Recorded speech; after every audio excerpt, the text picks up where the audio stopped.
Garrity apreció el olor viril y casi irresistible que el comandante despedía y sintió la necesidad casi irrefrenable de tocarlo para asegurarse de que era de carne y hueso.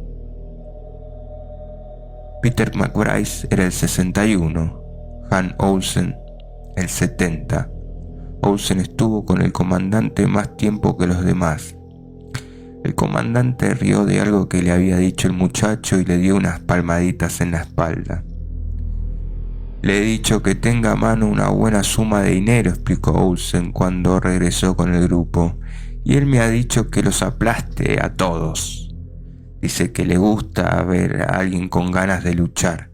Aplástalos a todos, me ha dicho. Magnífico, murmuró McBride. Después le hizo un guiño a Garrity y este se preguntó qué había pretendido McBride con el guiño. ¿Estaría burlándose de Olsen? El chico del árbol se llamaba Stebbins. Recogió su dorsal con la cabeza baja, sin intercambiar palabra alguna con el comandante.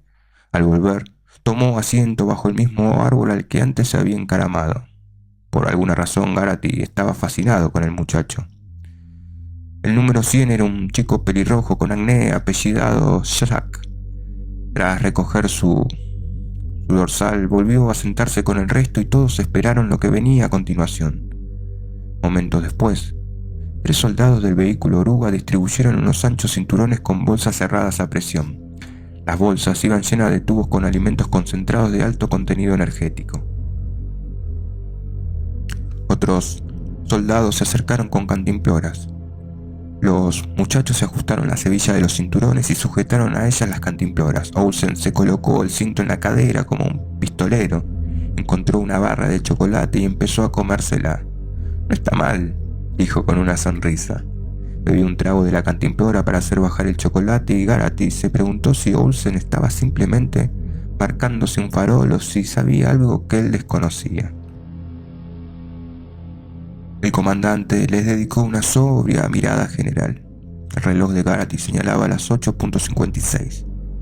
¿Cómo podía haber transcurrido tan rápido el tiempo?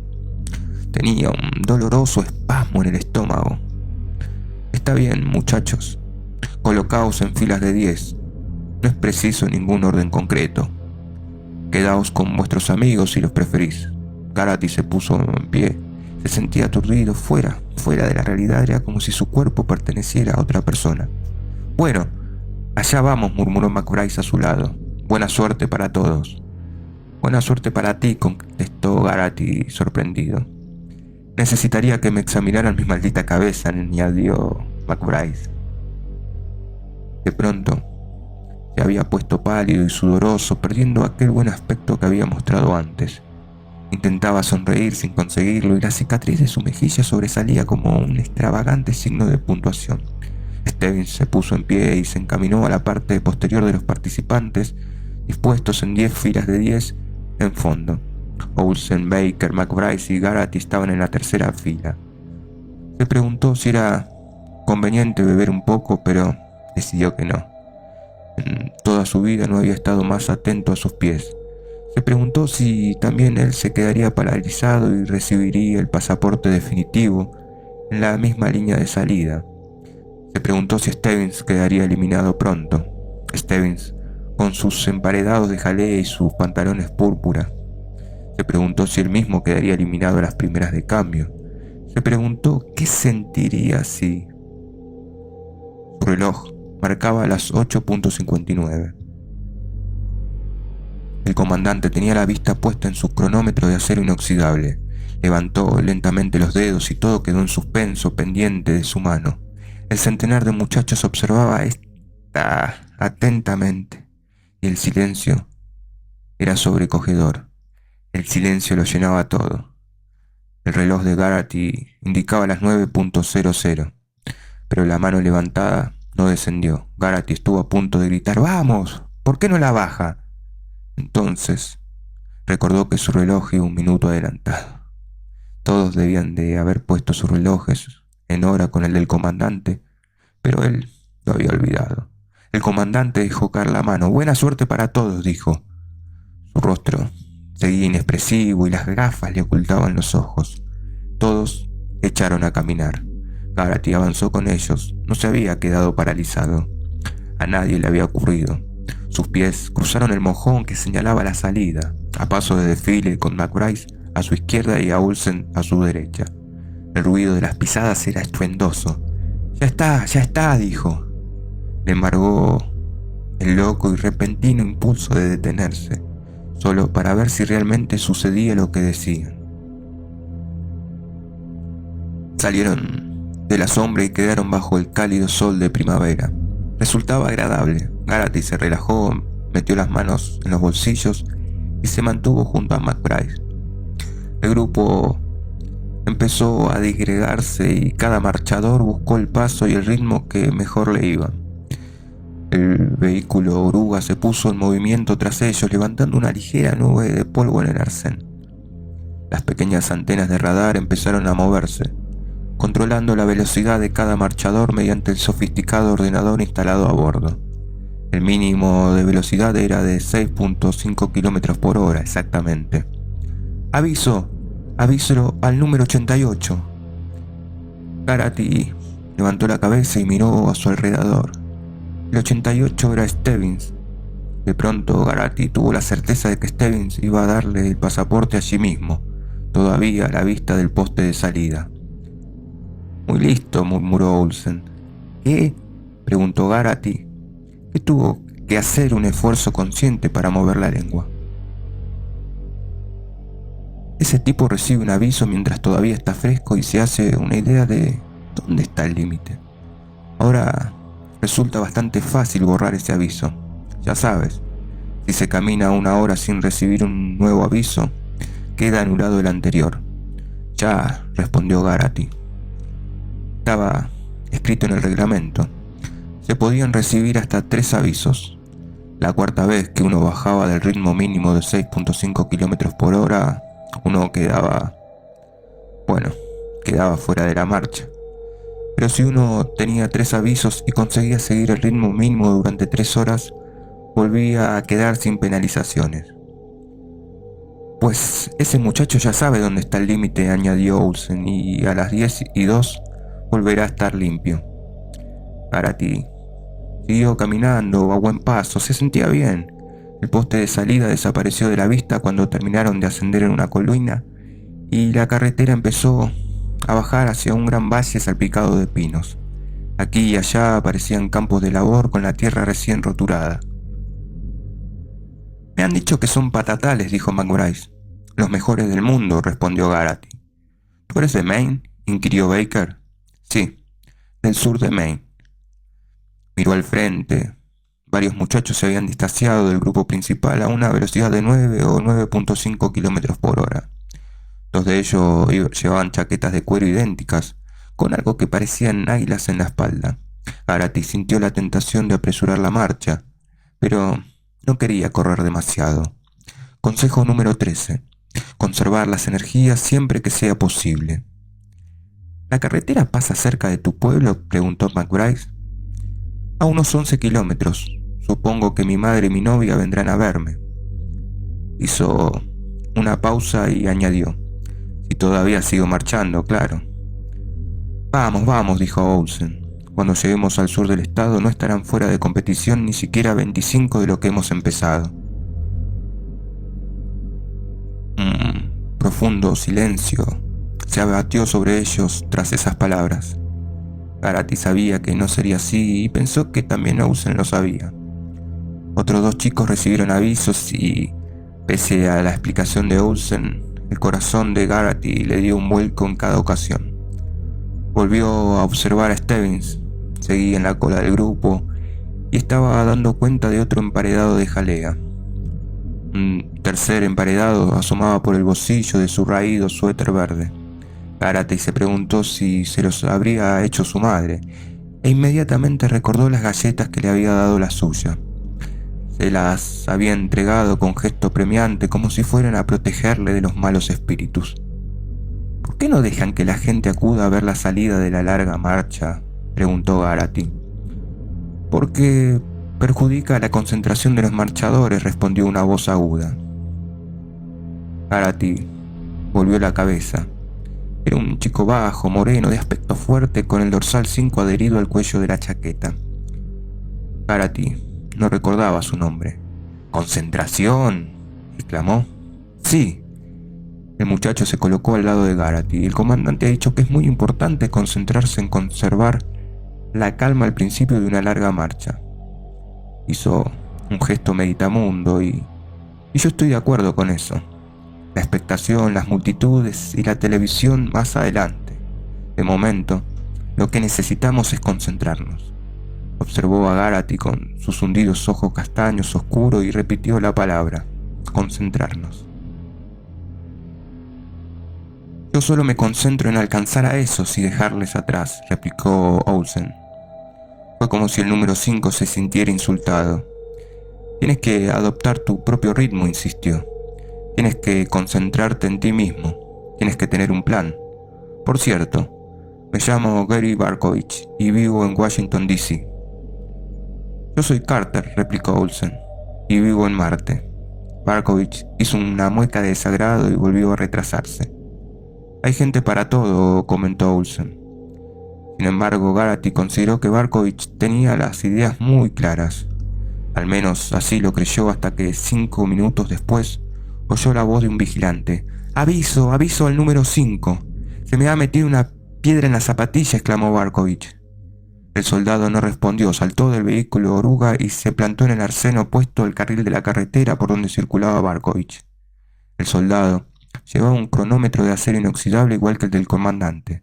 Barkovich se detuvo completamente y se quitó la zapatilla para sacar la piedrecita.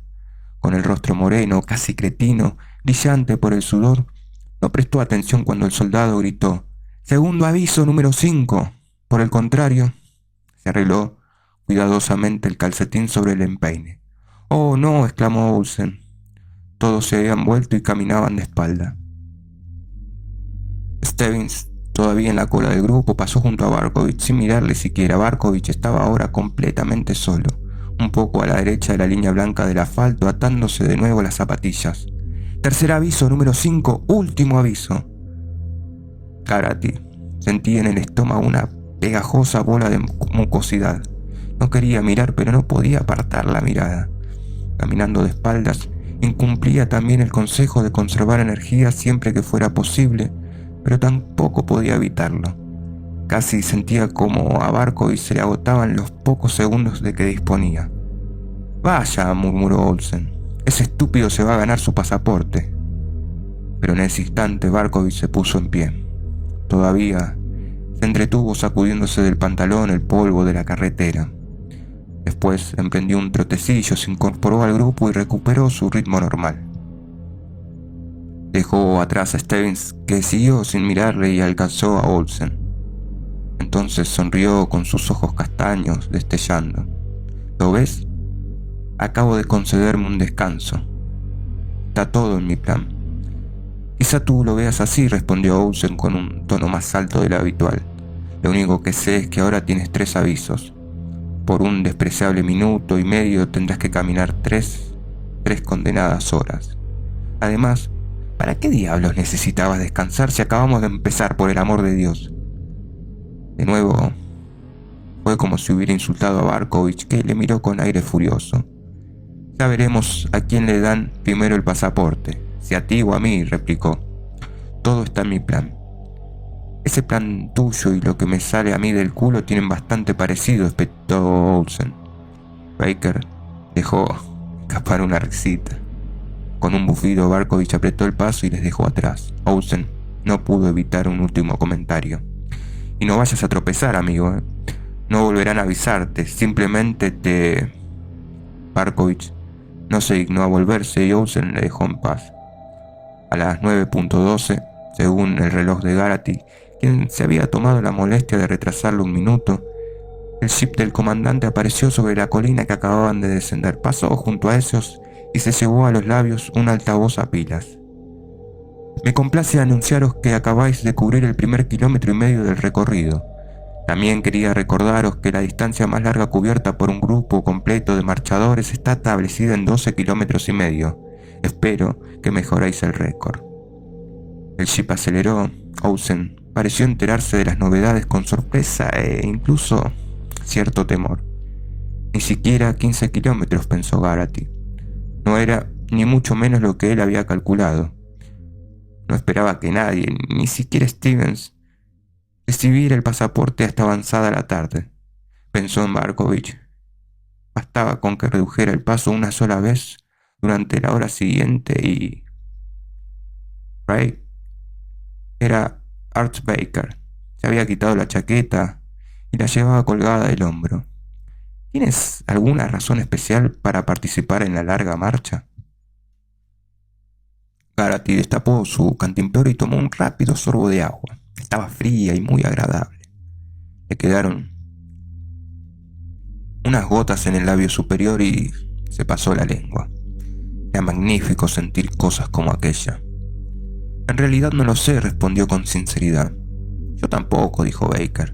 Permaneció pensativo unos instantes y añadió: ¿Has practicado la marcha o algo parecido? ¿En la escuela, quizá? Pues no. Yo tampoco, pero supongo que eso no importa mucho, ¿verdad? Ahora ya no. En efecto, ahora ya no, asintió Garvey. Pasaron una pequeña población con una tienda y una gasolinera. Dos ancianos sentados en sillas de jardín plegables delante de la gasolinera como un par de reptiles al sol, les vieron pasar con sus ojos hundidos. En la escalera de entrada a la tienda, un joven levantó en brazos a su hijito para que pudiera ver a los marchadores. Un par de chiquillos de unos 12 años les contemplaron alejarse con añoranza. Algunos marchadores empezaron a especular sobre la distancia recorrida. Corrió el rumor de que se había destacado un segundo vehículo grúa para cubrir a la media docena de chicos que iban en vanguardia y que ya estaban totalmente fuera de su vista. Alguien dijo que caminaban a un ritmo de 11 kilómetros por hora. Otros decían que aló.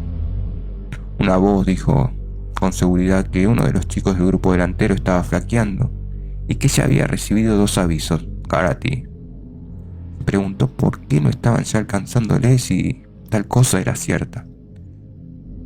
Olsen terminó la barra de chocolate que había empezado en la línea de salida y bebió un poco de agua. Algunos de los marchadores estaban comiendo, pero Garrity decidió esperar hasta sentirse realmente hambriento. Había oído que los concentrados eran muy buenos. Era la comida de los astronautas cuando viajaban al espacio. Poco después de las 10 pasaron ante una señal que indicaba Limestone, 16 kilómetros. Garrity recordó la única larga marcha que su padre le había dejado presenciar. Habían ido a Freeport para ver a los marchadores cruzar la ciudad.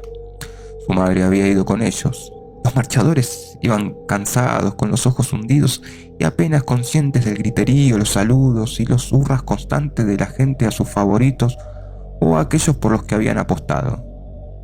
Ese día, más tarde, su padre le había dicho que la gente se apiñaba a los lados de la carretera a partir de Bangor. El recorrido por el campo hasta allí no era muy interesante y la carretera estaba estrictamente acordonada, quizá para que pudieran concentrarse y conservar la calma. Como había dicho Markovich, conforme pasaba el tiempo, naturalmente la competición cobraba mayor interés. Aquel año, cuando los marchadores pasaron por Freeport, llevaban más de 72 horas en la carretera. Garrity tenía entonces unos 10 años y se había sentido abrumado por cada detalle. El comandante había pronunciado un discurso ante la multitud cuando los competidores se encontraban todavía a 7 kilómetros de la ciudad. Había empezado hablando de la competición, había seguido con el patriotismo y había terminado con algo llamado Producto Nacional Bruto. Garrity se había echado a reír al oír esto último, pues para él, bruto significaba algo malo, como mentiroso. También recordaba haber comido 6 salchichas y que cuando por fin vio a los marchadores, se mojó en los pantalones. Uno de los chicos venía gritando. Ese era el recuerdo más vívido que le quedaba de aquella jornada. Cada vez que apoyaba el pie en el suelo, el chico gritaba: «¡No puedo, no puedo!». Pero había seguido caminando. Todos lo habían hecho y muy pronto habían desaparecido de la vista por la Interestatal 1, detrás de los últimos edificios. Garrity se había sentido un poco disgustado por no haber visto darle el pasaporte a nadie. Jamás había vuelto a presenciar otra larga marcha.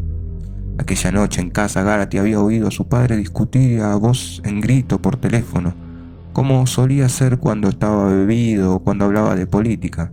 También había oído a su madre que, con susurro conspirador, le rogaba que callase antes de que alguien interviniera en la línea telefónica colectiva.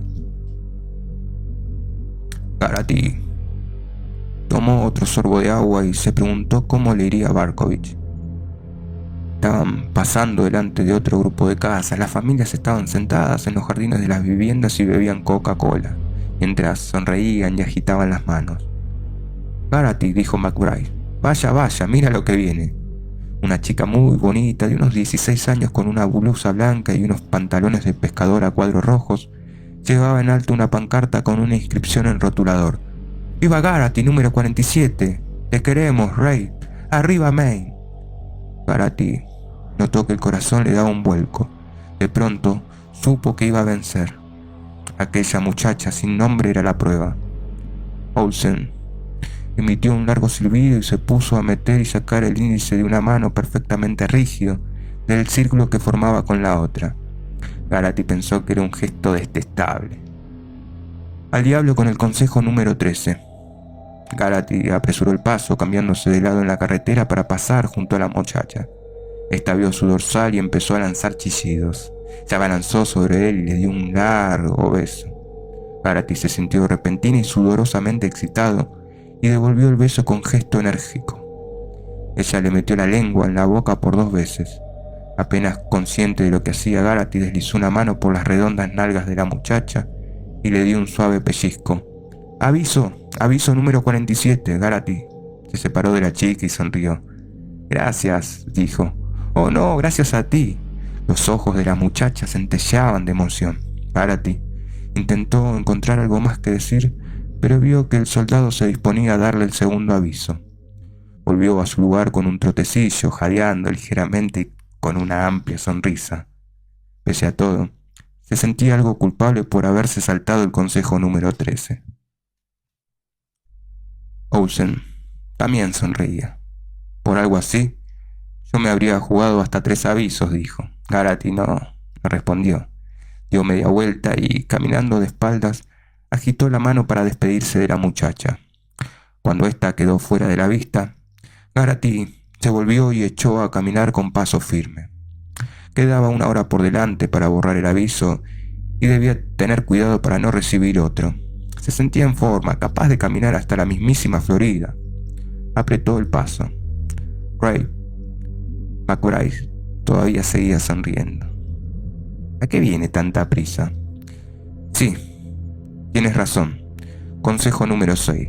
Es conveniente avanzar al ritmo justo y con paso cómodo. Gracias. No me lo agradezcas, añadió McBride, con la sonrisa aún en los labios. Yo también he venido para ganar.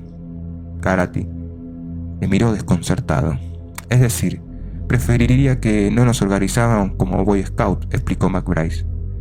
Me caes bien y es evidente que tienes éxito con las chicas bonitas, pero si te quedas atrás, no confíes en que acuda a ayudarte. Claro. Garrity le devolvió la sonrisa, pero esta vez solo le salió una débil mueca. Por otra parte, intervino Baker, arrastrando las palabras, todos estamos metidos en esto, y bien podemos distraernos juntos mientras sea posible. ¿Por qué no?, contestó McBride sin dejar de sonreír. Llegaron a una pendiente y todos guardaron silencio para mantener un buen ritmo respiratorio en la ascensión. A media subida, Garrity se quitó la chaqueta y se la colgó al hombro. Unos instantes después pasaron junto a un suéter que alguien había dejado caer sobre el asfalto. Garrity pensó que alguien iba a arrepentirse de ello cuando llegara la noche. Delante del grupo, en la cima de la colina, un par de marchadores del grupo en cabeza empezaban a perder terreno. Garrity se concentró en rebasarles. Seguía sintiéndose bien. muy fuerte.